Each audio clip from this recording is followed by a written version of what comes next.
경쟁력을 높이겠다. 서울시 경쟁력을 높인 것처럼 말씀을 해주셨는데 그 대한민국 이제 새로운 대한민국을 이야기하는 사람들이 많거든요. 어느 부분에서의 경쟁력을 강조를 하신 겁니까? 저는 무엇보다도 아까 제가 말씀드린 것처럼 서울시가 했던 그대로 네. 저는 과거의 산업화 민주화를 거치면서 네. 사실 우리가 굉장히 성공하는 대한민국을 만들었는데 그 이후에 지난 20년, 30년 동안 사실 우리나라가 방향을 저는 잃었다고 생각합니다. 네. 그래서 정말 우리가 새로운 국가의 방향을 통찰하고 길을 제시할 수 있어야 된다고 생각하는데 그게 바로 서울시가 저는 보여준 바라고 생각합니다. 조금 전에 제가 설명드렸던 것처럼 서울시가 이런 국제적으로 경쟁력이 왜 생겼겠습니까? 네. 결국은 저는 그런 시대 방향에 맞는 행정을 해왔다. 저는 그렇게 생각합니다. 네.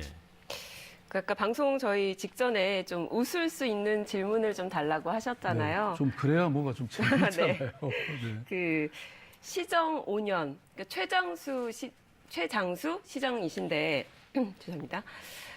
뭐 이명박 전 시장 청계천이라든지 뭐 중앙버스 전용 차로제 이런 거와 견줄 만한 시장님의 업적 뭐가 있을까요? 그게 바로 좀 전에 제가 우리 박용환 주관한테 말씀드린 것인데요.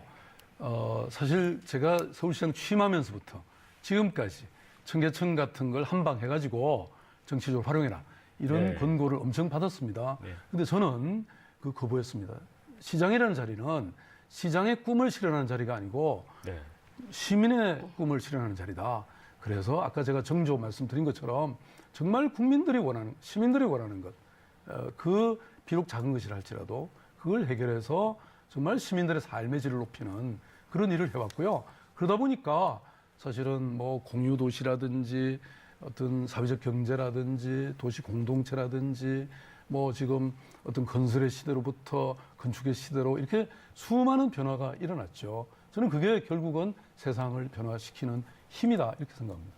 서울시가 많이 달라졌다, 변화가 많은 변화가 있었다 이 얘기신데 사실 이런 그 큰 업적이 뭐가 있느냐라는 질문을 계속 받으시는 거는 그만큼 시민들이 좀 뭔가 한 게 없는 것 같다, 와닿지 않는다 이런 의문을 계속 가지고 있어서가 아닐까요? 혹시 토목 사업 같은 걸 안 하셔서 그런 건가요? 그러니까요. 네. 저는 서울 시민들은 그걸 느끼고 있다고 생각합니다. 네. 다만 아까도 말씀드린 것처럼 지금 큰 거 한 방 하는 거 저는 이거 대한민국도 마찬가지입니다. 네. 이런 거에 몰두하면 결국 저는 대한민국이 정말 힘들어집니다. 보십시오. 이 이명박 대통령 때 4대강 사업 22조를 그 강에다가 쏟아붓지 않았습니까? 그리고 747 공약 그렇게 이루어졌습니까? 저는 지금 우리 국가가 이렇게 위기에 처한 것은 바로 그 한방주의 때문에 그 토건행정 때문에 그렇게 됐다. 대한민국의 예산 400조 중에서 사실 지금 제가 보기에는 걷어낼 예산이 그런 토건 예산이 너무나 많다. 정말 국민들의 삶을 위해서 우리가 정성 들여서 쓸 대목이 너무나 많다는 것이죠. 그럼 이거 한번 질문 드려보고 싶은데요. 그러니까 토목 사업과는 관련이 없고 시민들이 굉장히 불편함을 느낄 수 있는 부분.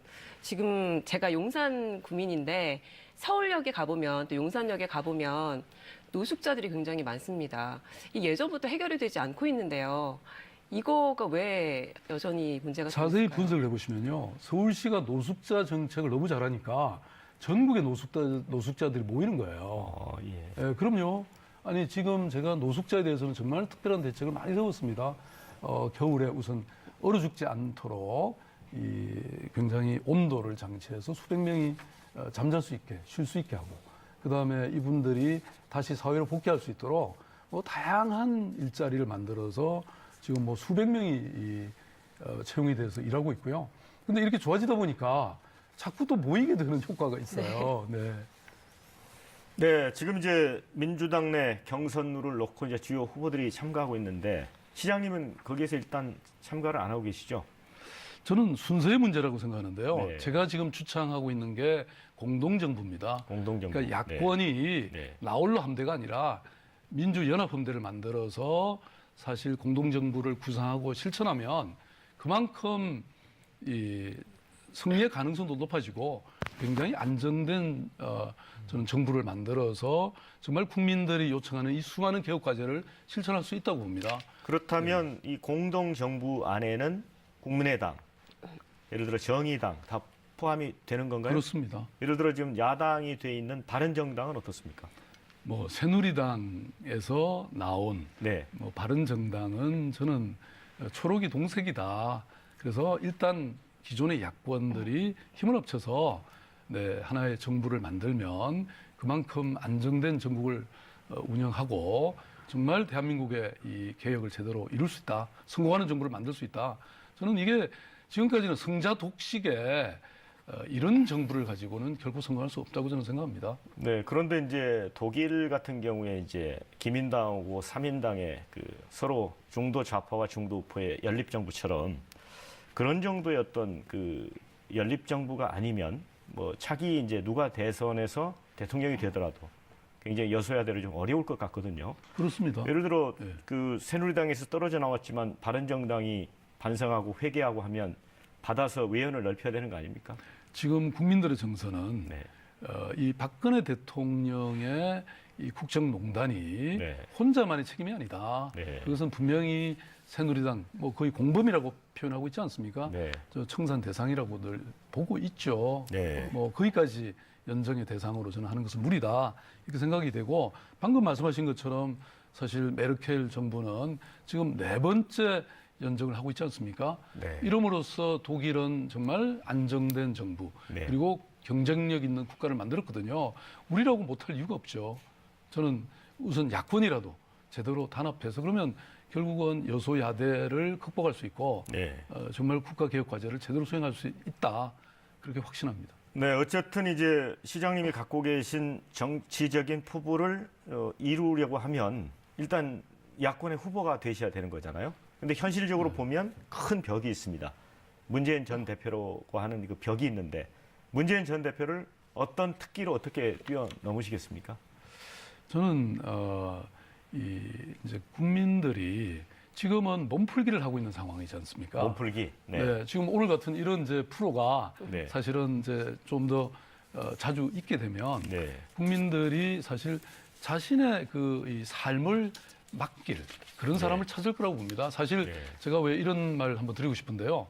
연애 대상과 결혼 대상은 다를 수도 있다는 말들이 있잖아요. 네. 그러니까 남자든 여자든 결혼 상대를 고를 때는 정말 자기가 신뢰하고 자신의 삶을 책임져 줄 수 있는 이런 사람을 찾게 마련이지 않습니까? 네. 저는 제가 결혼 상대라고 생각합니다. 그러면 이게 궁금한데 네. 집에서 지금 보고 계실 텐데 사모님은 원래부터 그냥 연애 상대가 아니고 결혼 그 전에 그러니까 연애를 많이 하신 거네요, 시장님이? 뭐 연애를 반드시 했다고는 할 수 없죠. 아니 뭐 연애 상대로서도 매력이 있고 네. 결혼 상대로서도 신뢰가 있는 그런 사람이었죠. 그러면 사모님은 연애 상대이자 결혼 상대였다는 말씀이시죠? 뭐 저는 좀 그렇습니다. 실패한 인생 같습니다. 네. 자, 이제 개헌 문제 조금 짚어볼까요? 이 권력 구조, 이걸 놓고 지금 야권에서 보면 이제 제3지대론 같은 게 사실은 권력 분점을 통한 연대 형태 같습니다. 그런데 시장님은 어떻게 보십니까? 그 권력 구조 문제하고 개헌의 시기에 관해서 어떤 입장을 갖고 있습니까? 저는 기본적으로 개헌은 필요하고 또 개헌이 이 짧은 대선 기간 중에는 사실 이루어지기 힘들다. 네. 그래서 각자 후보가 네. 자기 공약에 담아서 네. 이 임기 중에 개헌하는 것이 맞다 이렇게 생각합니다. 임기 중에. 네. 자, 그렇다면 그 또 헌법 관련해서 보니까 프랑스처럼 헌법 1조에 자치 분권 공화국임을 선포하겠다고 했거든요. 이제 자치단체 이제 시장을 하시다 보니까 아무래도 중앙정부하고의 관계에 있어서 예산 배분도 뭐 적고 여러 가지가 좀 반영이 된 것 같습니다. 그렇습니까? 예, 그렇습니다. 지금 저는 우리 사회의 큰 방향 중에 하나가 네. 자치 분권이라고 생각합니다. 네. 지금 현재는 이 어떤 재정과 또 권한이 너무 네. 중앙정부에 집중돼 있습니다. 그래서 네. 예산도 현재 8대 1을 이걸 6대 4로 바꾸자. 그러면 네. 약 80조 정도의 예산이 지방으로 내려갑니다. 저는 메르스 사태에서 보셨다시피 사실 우리 지방정부가 민선 20년을 경험하면서 굉장히 유능해졌습니다. 그만큼 주민들 가까이에 있기 때문에 그만큼 맞춤형의 이런 정책을 펼 수가 있죠. 그래서는 정말 이런 지방 정부의 경쟁력이 대한민국 국가의 경쟁력이 된다. 아니 서울시가 잘 된다고 우리 서울시를 들어서 뭐 무슨 유럽으로 갑니까? 미국으로 갑니까? 예. 근데 지금도 사실 매년 이 중앙 정부 예산이 부족해서 또 국채 발행하고 또 그 재원으로 추경 편성을 하고 있는 상황이잖아요. 현실적으로 좀 가능한 그런 제안일까요? 저희 그 재정팀에서 분석해 보니까 아까도 말씀드렸던 그런 토건 예산이라든지 이 지출 구조를 혁신하고 그다음에 법인세라든지 이런 걸 상향하고 이름으로써 54조 원 정도의 예산을 우리가 염출할 수 있다. 이런 결론입니다. 그러니까 뭐 얼마든지 이런 일들은 할 수가 있고요. 그리고 아까도 말씀드린 것처럼 지금 이미 사실은 예산 구조는 8대이지만 실제 일 자체는 이미 6대 4로 돼 있습니다. 그러니까 6을 지방정부가 이미 하고 있어요. 그러니까 교부금이나 보조금의 형태로 주고 있는데 이걸 저는 바꾸자는 겁니다. 왜냐하면 지방정부가 훨씬 일을 잘할 수 있다. 중앙정부는 결국은 이 중앙에서 책상머리 행정을 하기 때문에 이 획일적이고 또 현실에 안 맞는 정책이 굉장히 많습니다. 제가 메르스 사태 때 아주 철저하게 경험을 했죠. 아니 메르스라고 하는 감염병은 본래 중앙정부가 하는 일이 맞는데 정말 현장을 모르고 그러다 보니까 우왕좌왕했죠. 지방정부는 현장을 갖고 있기 때문에 무슨 대처를 해야 되는지를 정확히 우리가 알고 있었고 그래서 메르스가 극복된 겁니다. 메르스만이 아니고 사실 많은 행정을 지방정부에 주면 그만큼 알뜰하게 철저하게 잘할 수 있다는 것이죠. 네, 시장님 이제 경제 문제 한번 짚어보겠습니다. IMF 체제 때보다 더 살기 어렵다. 이게 이제 서민들의 이야기입니다. 오늘 혹시 점심이나 저녁을 어디서 드셨습니까? 저는 시내에서 먹었죠. 시내에서 어느 식당에서 먹었습니까? 그냥 평범한 식당입니다. 그 식당 경기가 어떻던가요? 식당이 지금 굉장히 어렵죠. 네. 네. 식당뿐만 아니라 우리 네네. 자영업, 중소기업이 지금 네. 정말 벼랑 끝에 몰려 있습니다. 자, 이 이제 실업 문제도 있고요. 실업 문제, 특히 이제 청년 실업도 심각하고 또 이 자영업자들도 그 사업장을 열고 나서 한 5년도 안 돼가지고 70%가 문을 닫아야 되는 그런 상황이거든요. 여러 가지 이제 복합적인 건데 경제 위기라는 게 만약에 혹시 대통령이 되신다면 어떤 문제부터 풀어가시겠습니까? 저는 방금 말씀하신 게 결국은 우리 사회가 극복의 불평등의 문제라고 생각합니다. 네. 말하자면 이제 99대 1의 사회가 돼서 네. 이 일부 재벌에게 모든 국가 자원이 독식되고 그리고 나머지 99%는 중산층도 점점 더 몰락하고 또 이런 중소기업이 점점 힘들어지고 일자리가 사라지는 이런 악순환에 있다고 저는 생각하거든요.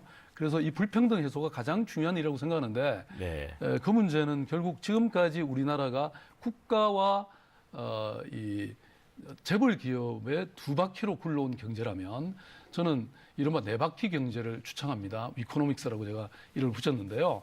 그 얘기는 무슨 얘기냐면 이런 대기업과 중소기업이 하나의 두 바퀴가 되고 또 동시에 복지와 네. 노동이 또 뒷바퀴를 차지하는 그야말로 사륜구동형의 네 바퀴 경제가 필요하다. 이런 제가 제안을 하고 있는데요. 말하자면 이 경제 불평등이 생기니까 네. 심지어는 저성장의 늪에 지금 빠지고 있는 것입니다. 네. 그래서 오히려 저는 이 중산층을 복원하고 중소기업이 정말 제대로 이 활력을 가질 수 있게 하고 네. 이런 정책을 제대로 펴야 된다. 이렇게 되면 저는 다시 성장의 동력도 생길 것이다. 이렇게 확신합니다. 네, 이제 경제 문제와 관련해서 재벌 개혁에 대한 그런 관심도 높은데 맞습니다. 먼저 그 문제를 논의하기 전에 잠깐 제가 짤막하게 질문을 드릴게요. 그 며칠 전에 이제 이재용 삼성전자 부회장 그 영장이 이제 기각이 됐습니다.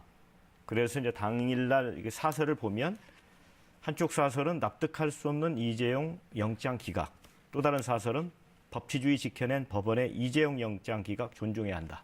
이렇게 돼 있거든요. 시장님은 어느 쪽 입장이신가요? 저는 사법부의 판단은 네. 존중하지만 네. 사실 우리 사회에 유전무죄, 무전여죄라는 네. 말이 있지 않습니까? 네. 사실 몇 천원 훔쳤다고 시민들은 감옥 가는데 네. 몇 천억 회사 돈을 훔친 재벌 회장들은 사실 휠체어타고 바로 나오지 않습니까? 네. 저는 이런 유전무죄, 무전유죄라고 하는 이 말을 저는 사전에서 정말 사라지는 그런 대한민국을 만들고 싶습니다. 네, 이제 이 판결 직후에 그 기각 판정을 내렸던 담당 이제 부장 판사가 상당히 그 혹독한 그 어려움에 처했습니다. 그 대표적인 게 이제 일종의 그 페이크 뉴스죠. 가짜 뉴스인데 본인이 이제 대학 다닐 때 삼성 장학금을 받았기 때문에 배신할 수 없었다. 또 그분의 아들이 삼성 입사를 확약받았다.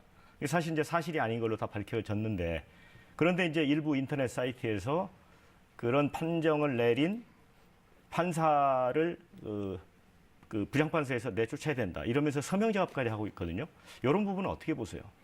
저는 사법부의 독립이라는 것도 네. 우리 민주주의의 굉장히 중요한 한 구성 요소라고 네. 생각합니다.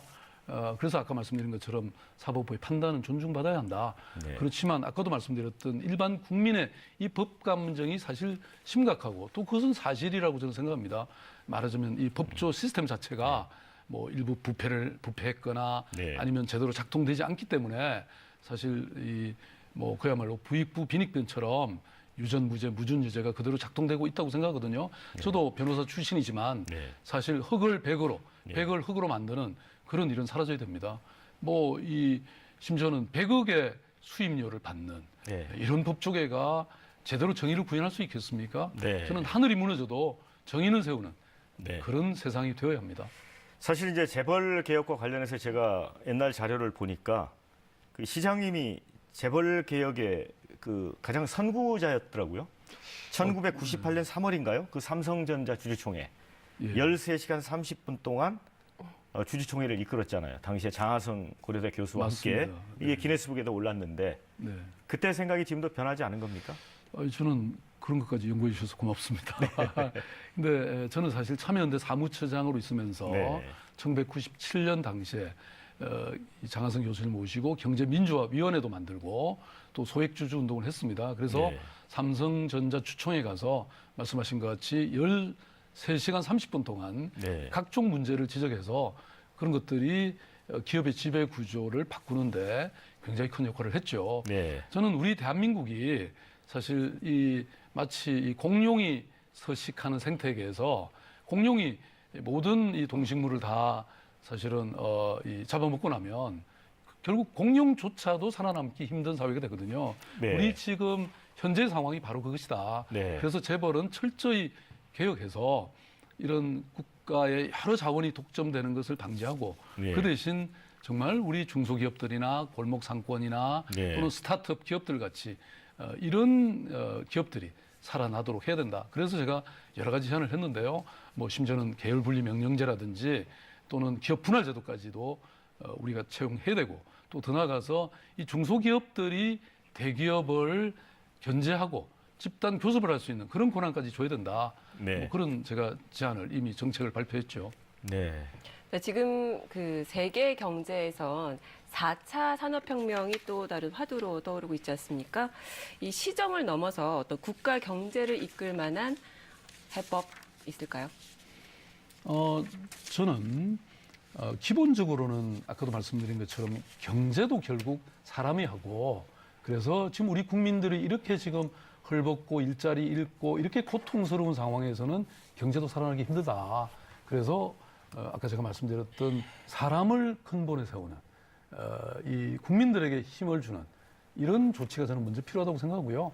그 다음에 4차 산업혁명 사실 생각하면 우리가 1차, 2차, 3차 산업혁명은 다 우리가 뒤처졌잖아요. 그렇지만 4차 산업혁명은 우리가 앞설 수 있다고 저는 생각합니다. 서울시도 전자정부 도시로서는 세계 압도적 1위거든요.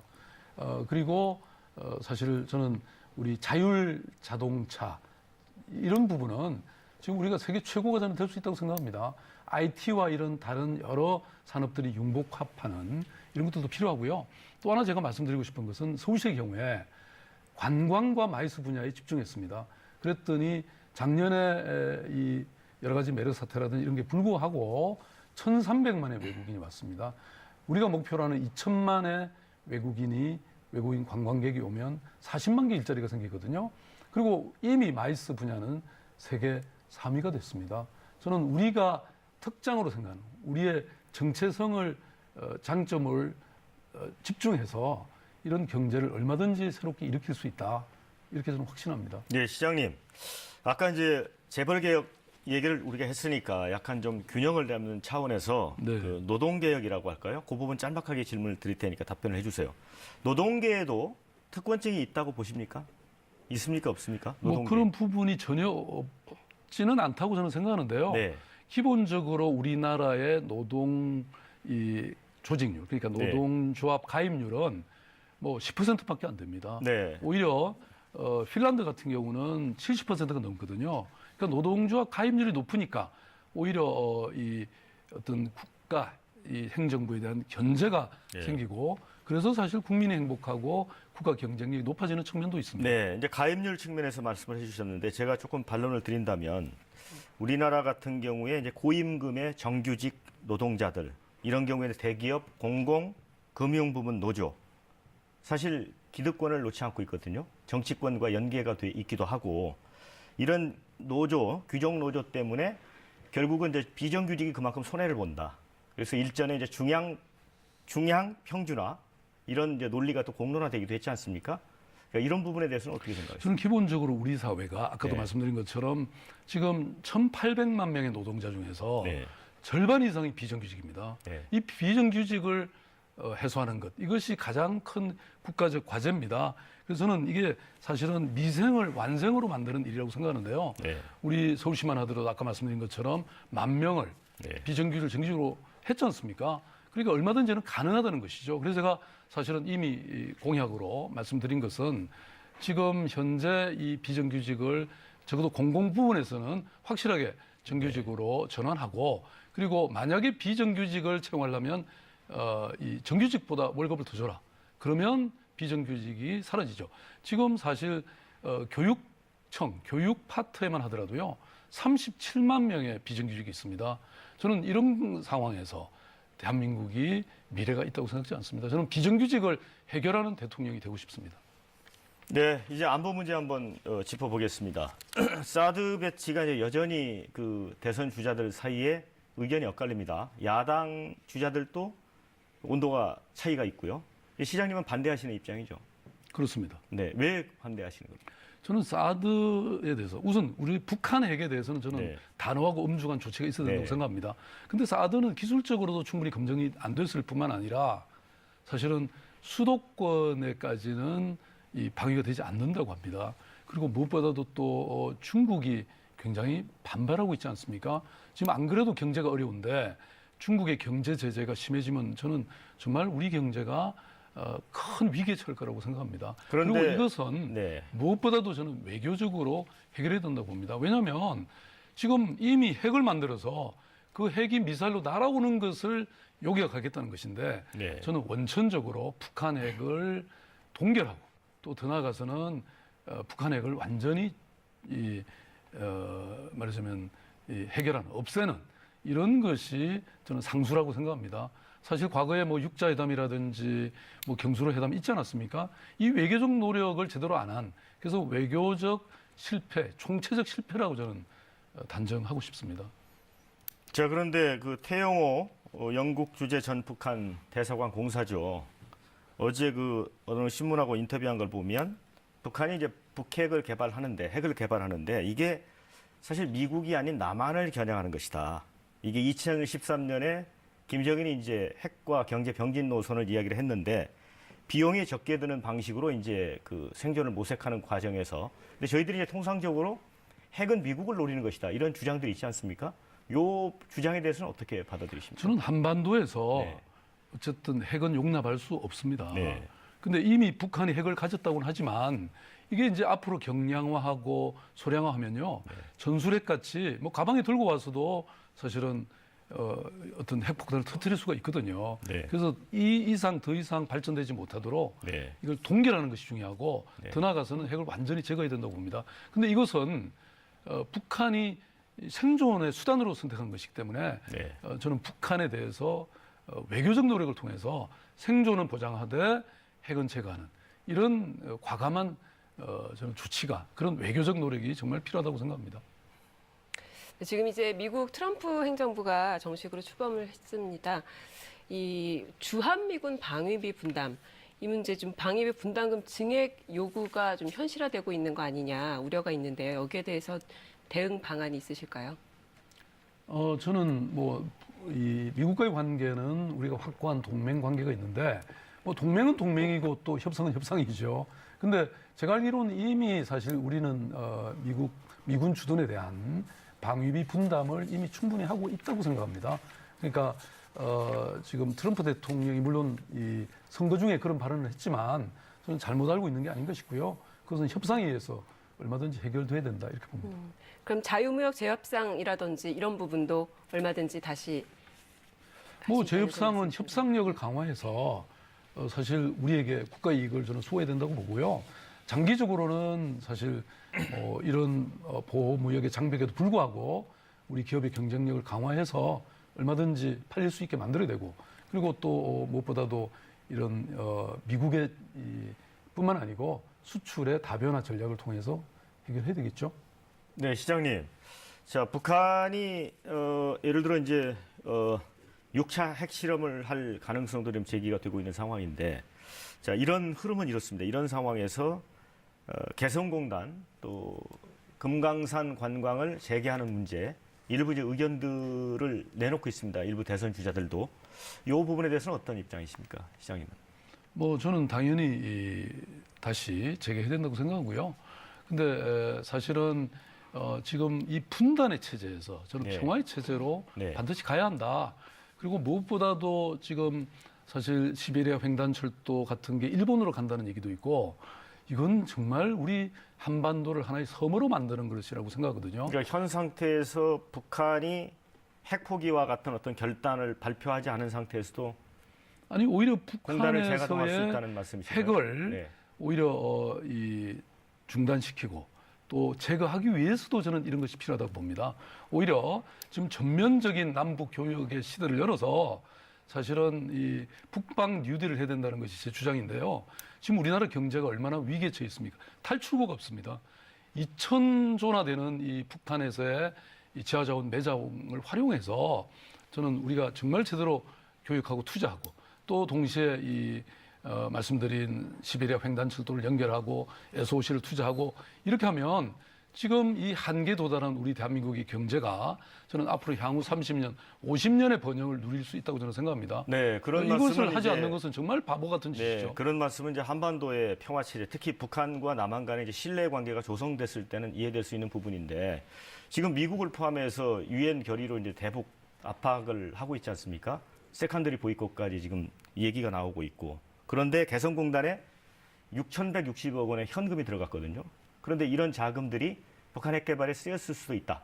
이런 분석도 나오고 있는 마당에 좀 이해하기 어려운 분들도 있을 것 같습니다. 저는 사실 과거에 굉장히 엄중한 냉전 시대에서 그래도 김대중 대통령의 햇볕 정책이라든지 또 참여정부의 그런 평화 정책에 따라서 개성공단도 만들어지고 금강산 관광도 가능해졌던 거 아닙니까? 저는 이런 정책이 지속이 됐다면 지금 남북 관계는 훨씬 더 개방이 됐을 테고 아마도 아까 제가 말씀드렸던 정말 북한을 개방시킴으로써 우리 대한민국의 경제가 완전히 살아날 수 있는 정말 이런 저는 체제를 만들 수 있었다고 저는 생각합니다. 결국은 우리가 학에 따라 달렸다고 저는 생각하고요. 지금 이런 냉전의 시대를 되돌려 왔다는 것이 너무나 가슴 아픈 일이죠. 교육과 관련해서도 관심이 많으신 걸로 알고 있습니다. 서울대 폐지를 얘기를 하셨어요. 근데 이게 대학의 서열화를 해소하겠다는 그런 차원에서 말씀을 하셨는데 좀 극단적인 대안이 아니냐, 하향 평준화가 우려된다 이런 얘기가 있거든요. 제가 이제 자세한 내용을 읽어보시면 그런 뜻이 아니고 지방 대학을 서울대 수준으로 만들겠다. 그러니까 상향 평준화하겠다. 그런 얘기고 그다음에 말하자면 이 통합적인 캠퍼스를 만들어서 뭐 여러 가지 커리큘럼이라든지 학사 일정이라든지 이런 걸 공유함으로써 지방 대학을 서울대 수준으로 만들겠다는 뜻입니다. 그렇게 되면 결국은 이런 서열화도 약화되고 또 더 나아가서 지방이 살아나는 지방 균형 발전이 일어나는 이런 저는 핵심 아주 좋은 정책이라고 생각합니다. 네, 그 시장님 정책 가운데 또 대표적으로 많이 언급이 되는 게 한국형 기본소득제 또 청년수당 이런 복지 정책들이 있습니다. 그런데 이게 요즘 한창 떠오르고 있는 이재명 성남시장의 정책들과 좀 겹친다는 얘기들이 많아요. 좀 뒤늦게 이렇게 좀 따라서 한 게 아니냐? 그렇지 않습니다. 네, 오히려 아닙니까? 네. 청년 수당이나 청년 정책은 사실 서울시가 먼저 시작했던 것이고요. 그런데 그것이 말하자면 이런 국민 보편적인 국민 소득 보장 제도의 하나라고 저는 생각이 되고요. 제가 주장하는 것은 말하자면 생애별 이런 소득 보장을 통해서 정말 우리 국민들이 이 고통받는 국민들에게 최소한의 인간다운 삶을 보장하자는 것입니다. 그래서 뭐 아동의 수당으로부터 시작해서 청년기에는 청년 수당, 그리고 성년들에게는 실업급여 또는 갑자기 질병이 들므로써 갑자기 뭐 집안이 정말 완전히 힘들어지는 그런 경우가 있거든요. 그럴 경우에는 이 상병수당, 그리고 어르신들에게는 기초연금을 실질화하자, 뭐 이런 정책이고요. 기존에 있던 수당들을 우리가 잘 이렇게 보완하고 또 새로운 제도를 만들므로써 사실 최소화하겠다, 재정 지출은 최소화하겠다 이렇게 한 것이죠. 시장님, 그런데 이제 시장님이 설계한 한국형 기본소득제를 하게 되면 이재명 시장이 하는 것보다는 뭐 거의 뭐 30조 이상 돈이 더 필요한 것 같습니다. 아니, 그렇지 않습니다. 재원은 어떻게 마련합니까? 재원은 네. 저희들이 평가하기로는 네. 25조에서 한 35조 네, 네. 이렇게 평가하고 있고요. 아까도 말씀드린 것처럼 저희 재정팀이 다 시뮬레이션을 해봤는데 네. 지금 뭐 여러 가지 방법을 통해서 54조 정도는 네. 염출할 수 있다, 이렇게 저희들이 결론을 내고 있습니다. 네, 아까 결국은 이게 의지의 문제입니다. 아까 말씀드린 것처럼 국민들이 헐벗고 국민들이 이렇게 고통받고 국민들이 지금 거의 지금 빈사 상태인데 네. 이래 가지고는 경제가 살아날 수 없다는 거죠. 오히려 저는 이런 방식을 통해서 선순환 구조를 만들겠다는 것입니다. 자, 이제 아까 그 입시 문제 이야기했었는데 하나만 제가 빠뜨린 게 있어서 질문을 드릴게요. 최근에 이제 고3 학생들이 이제 대학에 들어가려면 여러 가지 전형 방법들이 있습니다. 뭐 수시가 있고 정시가 있고 아주 굉장히 종류가 많은데 몇 종류나 되는지 아십니까? 전형 방법. 뭐 많이 있는 걸로 알고 있습니다. 뭐 수천 개가 예, 된다고 예. 합니다. 그래서 그 고교 선생님들도 잘 모르고 그래서 결국은 비싼 돈을 주고 이제 학원에서 또 컨설팅을 받습니다. 그러니까 이게 이제 사실은 사교육 비용에다가 컨설팅 비용까지. 그래서 이제 입시 제도를 좀 단순화하면 어떻겠느냐. 과거에 이제 학력고사로만 가기도 하고 아니면 수능에다가 내신을 합쳐서 가는 방법이 있고 지금 이제 시장님께서 제시하신 거는 한국형 SAT를 만들자 이런 것인데 좀 단순화할 필요가 있다고 생각하지 않습니까? 뭐 그게 지난번 제가 네. 교육 공약 발표하는데 이미 네. 들어 있습니다. 네. 들어 있고요. 저는 무엇보다도 우리 학생들이 무조건 다 대학 나와야 된다는 저는 이걸 깨야 된다고 생각합니다. 이게 부모님들에게 얼마나 큰 정말 재정적 짐을 부과하고 있습니까? 지금 서울시 같은 경우는요. 네. 이 구급 공무원, 기술직 공무원의 30%를 네. 이 특성화고등학교 졸업자 중에서만 뽑고 있습니다. 네. 다시 말씀드리면 사실 고등학교만 졸업해도 얼마든지 일할 수 있는 영역이 많거든요. 그래서 이렇게 되면 정말 대학을 다 갈 필요가 없는 것이죠. 저는 이런 세상을 만들어야 된다고 봅니다. 네. 지금 시간이 많이 지나갔는데요. 시장님, 지금 나와 있는 대선 주자들 가운데서 내가 이것만은 누구보다 뛰어나다. 이것 때문에 국민들이 나를 뽑아야 한다. 이런 거 말씀해 주실 수 있습니까? 뭐 좀 쑥스럽긴 하지만 쑥스럽네요. 네, 사실은 뭐 제가 그동안 시민사회나 서울시장 5년을 통해서 가장 많은 혁신가로서 준비된 사람이라고 저는 생각합니다. 제가 이 참여연대 아름다운 재단, 아름다운 가옥 희망제작소 또 서울시장 5년을 통해서 사실은 그 시대의 비전, 그 시대의 이념을 늘 실천해 왔고요. 그리고 국민들과 함께, 시민들과 함께 이런 일을 해왔다고 저는 생각합니다. 그런 측면에서 가장 준비된 혁신가이고 또 우리 지금 다음 차기 정부는 사실 얼마나 많은 과제들, 누적된 과제들을 갖고 있습니까? 이것을 제대로 실행하려면 저는 준비된 사람이 정말 필요하다고 생각합니다. 정말 이번 선거는 그야말로 인수위원회도 없이 그 다음날 바로 이 직무를 시작해야 되거든요. 저는 이 보궐선거 때 사실 인수위원회 없이 제가 서울시장에 취임해서 사실은 가장 안정되고 그러면서도 시민의 삶을 바꾼 그런 시장으로 저는 역할을 해왔다고 봅니다. 네, 시장님. 트럼프가 인수위가 아니라 취임하기도 전에 말이죠. 그 일자리를 이제 15만 개를 만들었다고 이렇게 보도가 됐습니다. 그 리쇼어링이죠. 그러니까 멕시코에 있던 공장을 미국에 짓게 하고 또 우리 현대차로부터도 투자하게 만들고 만약에 대통령이 되시면 이 정도 일자리 바로 만들어낼 수 있나요? 취임하실 때? 저는 서울시부터 이미 그렇게 네. 만들고 있습니다. 네. 1조 원을 들여서 네. 지금 32만 개 일자리를 만들고 있고요. 또 청년들을 위한 6만 개 일자리, 또 경력 단절 여성을 위한 일자리 6만 개를 지금 만들고 있습니다. 그리고 실제로 제가 이미 약속을 했습니다마는 공공부문에서 이미 100만 개 일자리를 만들 수 있습니다. 유럽보다는 우리가 공공의 일자리를 만들 수 있는 여력이 2배가 더 많습니다. 아직 남아 있습니다.